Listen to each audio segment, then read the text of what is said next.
Unfiltered voices में आपका स्वागत है। आज हम अपने स्टूडियो में स्वागत कर रहे हैं एक विशेष हस्ती को जिसका नाम है पद्म श्री डॉक्टर शोभना नारायण जी। स्वागत है शोभना जी। नमस्कार। मुझे भी बहुत अच्छा लग रहा है यहाँ आकर के। Thank you so much Nishi ji for inviting me to your studio. आज हम बात कर रहे हैं आपके इस किताब की, कथक लोक temple tradition and history. What compelled you to write this book, ma'am? Well, it's a long story. What compelled me to write this book? The story starts in 2003 when I was dancing at the Bodh Gaya festival. और जैसे होता है after performance journalist पूछते हैं, और किसी ने journalist ने पूछा कि आप कथक गांव जाएंगे, will you go to the Kathak गांव? I was flabbergasted. I had never heard of a Kathak Gaon till then. I had learned from the top names, but I had danced for 50 years. 50 years I was in the field of dancing, but I had never heard of it. And that compelled me. Yes, in 2003, I went and I found 3 Kathak Gaons, 3 Kathak villages close to Gaya. लेकिन उसके बाद when I went back to Delhi, I think people were skeptical about it, in spite of the photographic proof. Then the story restarted in 2014. I was looking at the census of India, and in that, just by chance, I just typed Kathak Gaon, and I got a whole list of Kathak villages with the code names. That made me sit up. And then I think it was the Kathak Gaons calling me. And I found a fellow bureaucrat who had also retired, who got interested. And I said, I'm going, come what may. And so I just asked her casually, would you like to join this search? So she said, yes. And that's how we started. And it took us, of course, 5 years. Since I was busy with my performances, so in between I was going. But I traveled through UP, Bihar and Rajasthan looking for Kathak Gaon. And then looking for proof, because suddenly I had that 2003 in mind, that just a photographic proof is not enough. I needed more than that. I needed official proof. I needed textual proof. I needed something. And then I went into all the government archives everywhere.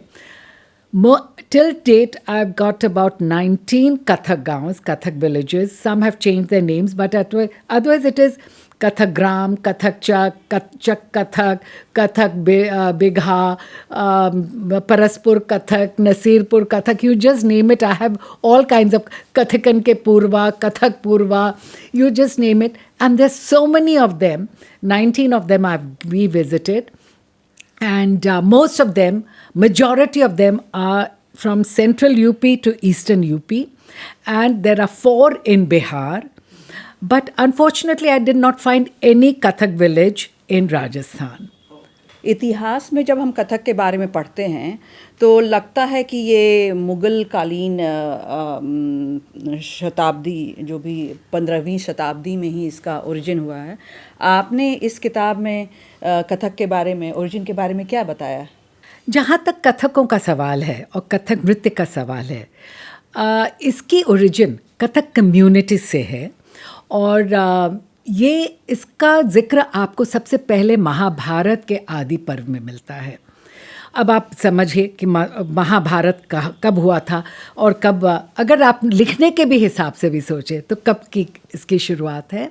कथकाश्य परे राजन श्रवणश्रवणौ कस दिव्याख्यानानि ये चापि पठन्ति मधुरम द्विजा। लेकिन उसके बाद एक और है, जो हमारे एक मित्र हैं और बहुत ही इंटेलिजेंट और ये प्रोफेसर हैं, डॉक्टर कमल किशोर मिश्र। वो हैं प्रोफेसर कैलकाटा यूनिवर्सिटी में।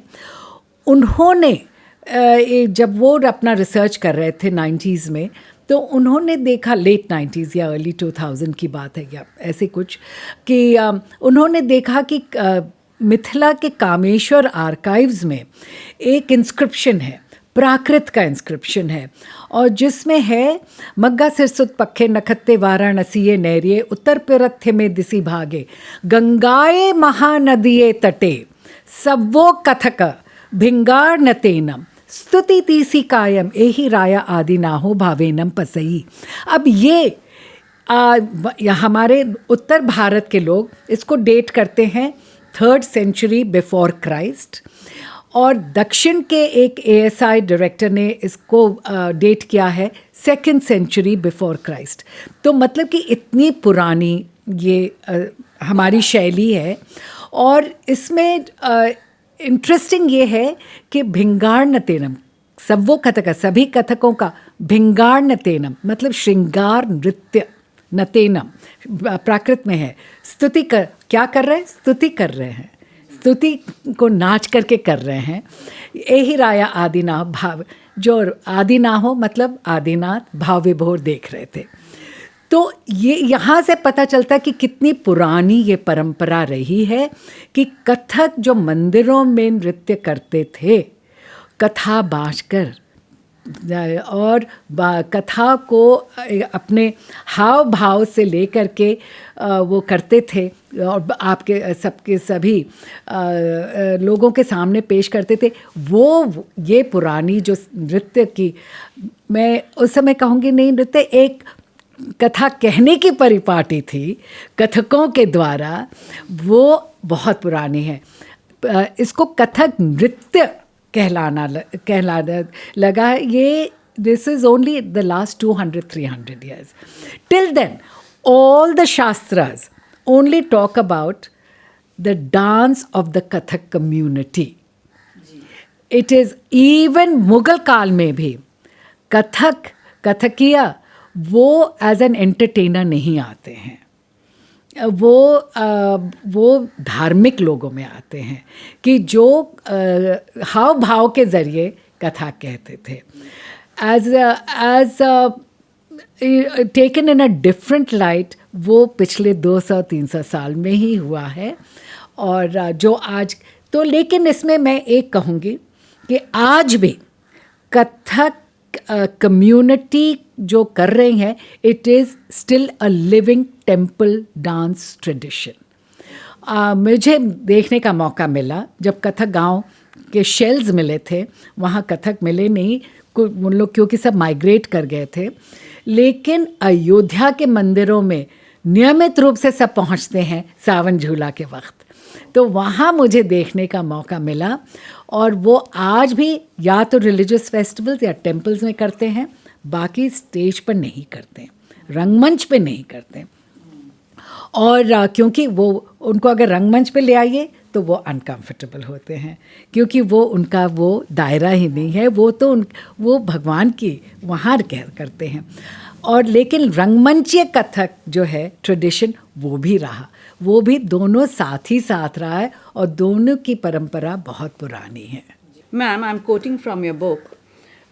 We requested him to sing verses from certain episodes of Ramayana, thinking he would perhaps fumble, as it would not have been rehearsed. To our surprise, he immediately and effortlessly began to sing and give these interpretations. So, what kind of mythological stories get depicted in Kathak? Well, all kinds of mythological stories.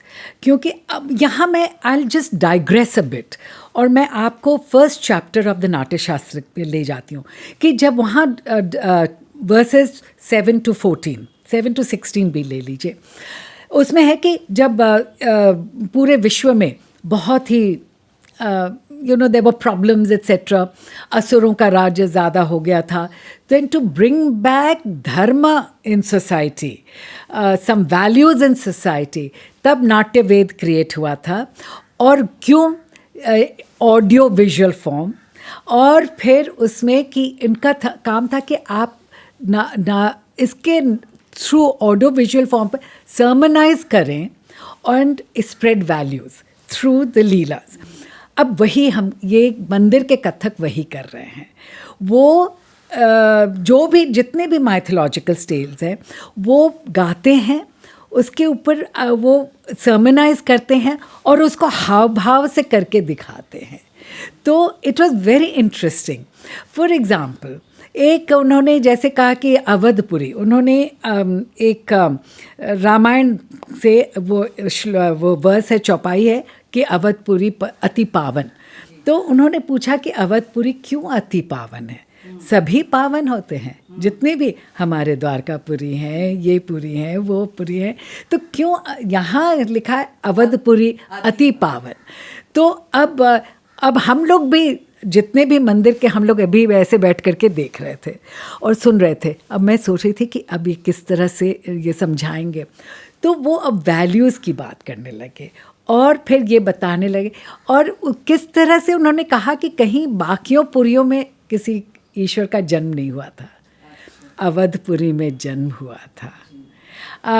जब मथुरा के prison में जन्म हुआ था, लेकिन हम मथुरा पुरी नहीं बोलते, वृंदावन ज़्यादा हमारे लिए है। तो इसीलिए द्वारका हो या तो अलग अलग जगह हम बात जब कर रहे हैं, तो इस तरह से वो एक एक वैल्यूज़ की, फिर वो वैल्यूज़ पे चले गए। तो ये मैं पंडित अयोध्या शरण मिश्र की बात कर रही हूँ, जिनका मैं कार्यक्रम देख रही थी। इसी तरह से एक दूसरे मंदिर में भी एक बुज़ुर्ग से कथक थे, उन्होंने भी इसी तरह से एक वर्स लिया। तो कोई भी आप पुराण से ले लीजिए, कुछ जो भी उपनिषद से ले लीजिए, वो ऐसा लगता है कि वो उनके जीवन में कंठस्थ है, वो उसी को जी रहे हैं। और इतना अच्छा लगा कि वो उनकी जो रेंज है वो वहाँ है, क्योंकि वो भगवान की लीलाओं में ही वो पूरे खो जाते हैं, और उसी में वैल्यूज़ जो है, और वो समझा और वो हाव भाव भी करते हैं और सर्मनाइज भी करते हैं और लोगों को समझाते भी हैं, छोटी छोटी चीज़ जो हम लोग अनदेखा और अनसुना कर देते हैं, हमको एस्केप कर जाता है। मैम, आपने अपनी किताब में बिहार और यूपी में करीब 19 गांवों की चर्चा की है, तो मैं आपसे पूछना चाहूँगी कि इन गांवों की अवस्था क्या थी और इसमें कथक में भिन्नता क्या थी? All the 19 gaons that we had gone to, well, in a lot of places, it was empty shell. Particularly Bihar में 4 जो मुझे मिले, एक सिवान वाला छोड़ करके, the other 3 near गया, एम्प्टी शेल्स। और वहाँ क्यों कोई और क्योंकि उन लोग ने कहा जजमान नहीं रहे, पेट्रन्स नहीं रहे, सो द कथक से मूव्ड आउट। कथक जहाँ जहाँ भी गए, लेकिन वहाँ उन्होंने अपना एक छाप छोड़ा, वहाँ एक मंदिर ज़रूर बनाया, और मंदिर है, और जहाँ की बाकी लोग आकर के पूछ रहे हैं। यूपी में कुछ कुछ अभी भी लिविंग कथक विलेजेस हैं, जैसे कथकन के पूर्वा वगैरह में अभी भी है। तो वहाँ हम जब गए तो सब यहाँ कथक के, वहाँ कथक और सभी लोग हैं, और हर घर से गाने बजाने की आवाज़ आ रही थी, इतना अच्छा लग रहा था। लेकिन वहाँ उन्होंने एक मंदिर ज़रूर बनाया है, और सभी लोग उस मंदिर में जाते हैं, और बाकी के गांव लोग भी आते हैं। तो उनका जो कथक है, कथकों का जो कथक पेश करने का ढंग है, वो ज़्यादा साहित्य बेस्ड है, एक्सप्रेशन बेस्ड है, जिसमें रिदम की इम्पॉर्टेंट है, लेकिन वो इतना हावी नहीं है जो रंगमंचीय कथक में मिलेगा। रंगमंचीय कथक में रिदम बहुत हावी है, तो वहाँ हावी नहीं है। सिंपल चीज़ें वही करेंगे, वही धतकथुंगा या तत्त ही करेंगे, लेकिन बहुत ही सिंपल, क्योंकि उनको रिदम पर अपनी टेक्निकल फिनेस नहीं दिखानी है, वो तो उनका ध्येय ही अलग है। The aim is to spread values through the medium of dance, and that is why it's called Kanta Sammit Updesh. The Kanta means that when it just reaches the heart. There are 3 kinds of giving Updesh, sermons. One is which goes with the level, so it's top down.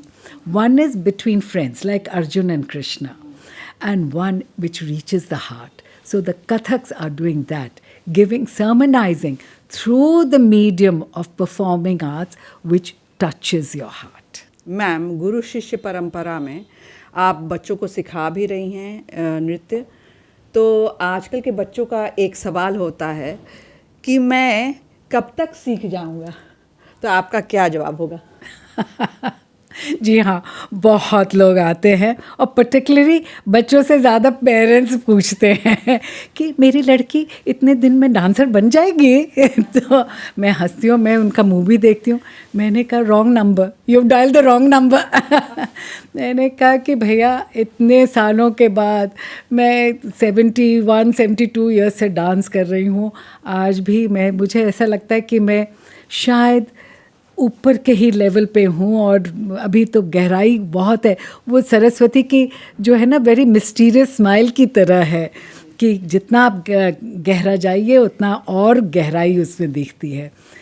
तो उन लोगों का शायद मैं एक तड़क भड़क जो popular media के कारण एक आ गया है दिमाग में कि थोड़ा सा ऐसे कर लिया, रिदम पे थोड़ा डांस कर लिया, वो डांसर बन गया। लेकिन शास्त्रीय नृत्य संगीत और प्रॉपर फाउंडेशंस वो अलग चीज़ होती है, तो उसमें तो पूरा जीवन भर ही निकल जाता है। ये कहने के बाद I would like to say that despite this there are many young students जो कि दे आर अमेजिंगली डेडिकेटेड। वो इस तड़क भड़क पर नहीं जाते हैं and they are such dedicated learners. और मेरे एक लड़की थी जो छोटी सी थी, 3 साल की उम्र में। मैंने कहा क्या हम सिखाएंगे, सॉरी मैं भी 3 साल की उम्र में मैंने शुरू किया था, लेकिन उस बच्ची को मैंने ये कहा, वो पीछे खड़े होकर नाचते थे कि उसके पेरेंट्स ने कहा आप उसको करने दीजिए। अब वो आज जो है इतना बढ़िया कर रही है, इतना बढ़िया। वहाँ से उसका पोजीशन यहाँ आया, फिर आगे आया, फिर आ गया। अब ये अमेजिंग, वो इतनी छोटी सी थी, अब मुझसे भी बड़ी लंबी हो गई है।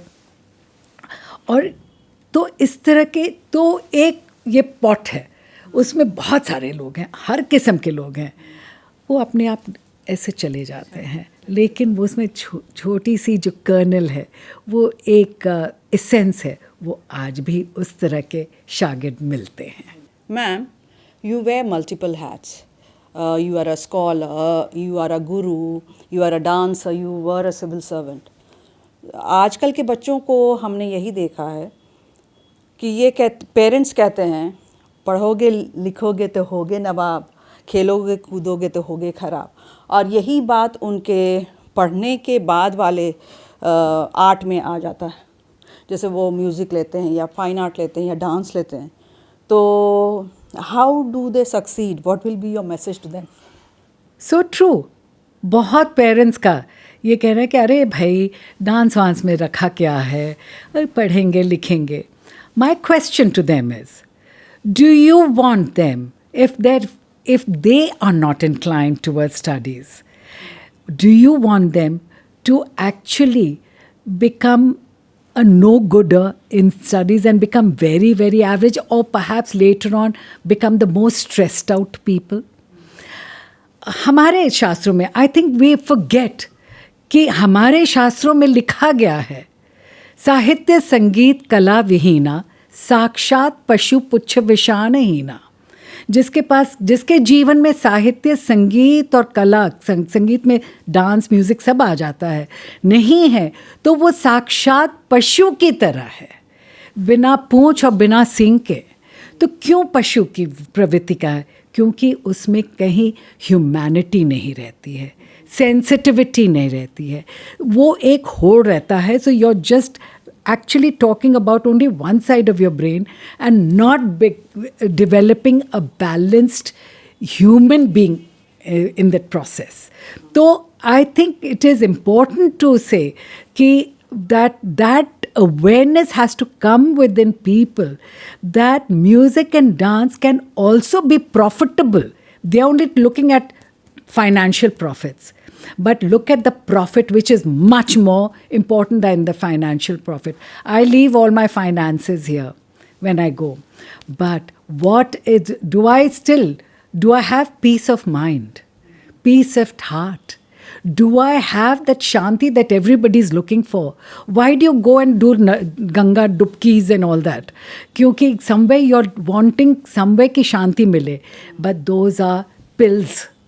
वो पिल गया खत्म. Take something which is much more lasting. And here is music and dance. That क्यों है कि आप कृष्ण को, मैं अगर पूछूं कि सभी पेरेंट्स से पूछूं जो इस तरह के सवाल करते हैं कि आप कृष्ण को किस तरह से याद करते हैं, एज द द्वारकाधीश कृष्ण, और do you remember him as the Bansidhar Krishna? आप लोग सब you remember him as the artist Krishna. You don't remember him as the Dwarkadhish Krishna जो एडमिनिस्ट्रेटर थे. You at best you might remember him as the Bhagavad Gita Krishna.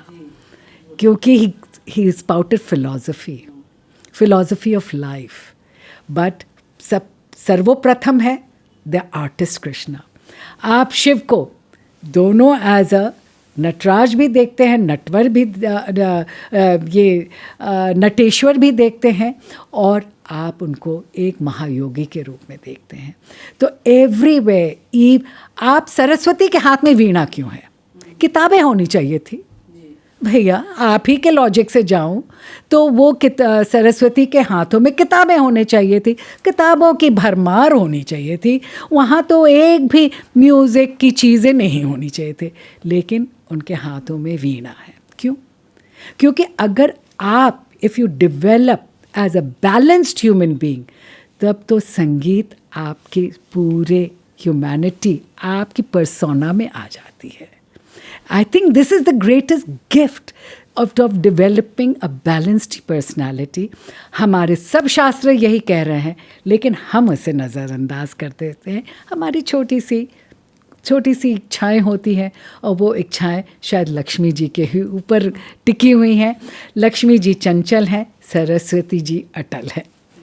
और तो ये decision हर एक आदमी को खुद लेना है कि वो अपने में योग का क्या मतलब है कि balance of the mind, body and the soul. तो वो पूरा ही, तो तभी नृत्य को एक परम योग की साधना कही गई है.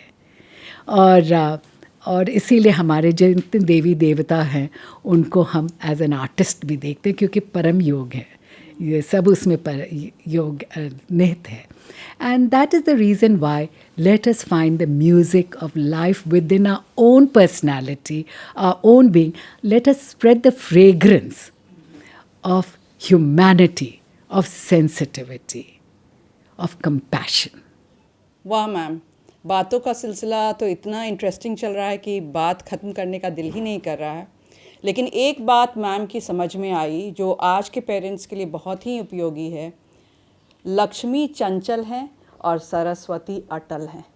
और आज जो बच्चे हमारे सुसाइड कर रहे हैं, कमिट कर रहे हैं, उनके लिए एक सही पर्सपेक्टिव है इस बात को देखने के लिए कि वो क्या करें और क्या ना करें. तो बच्चों के लिए यही संदेश है कि परफॉर्मिंग आर्ट्स को योग की तरह लें, जो कि बैलेंस देता है माइंड, हार्ट एंड सोल. धन्यवाद.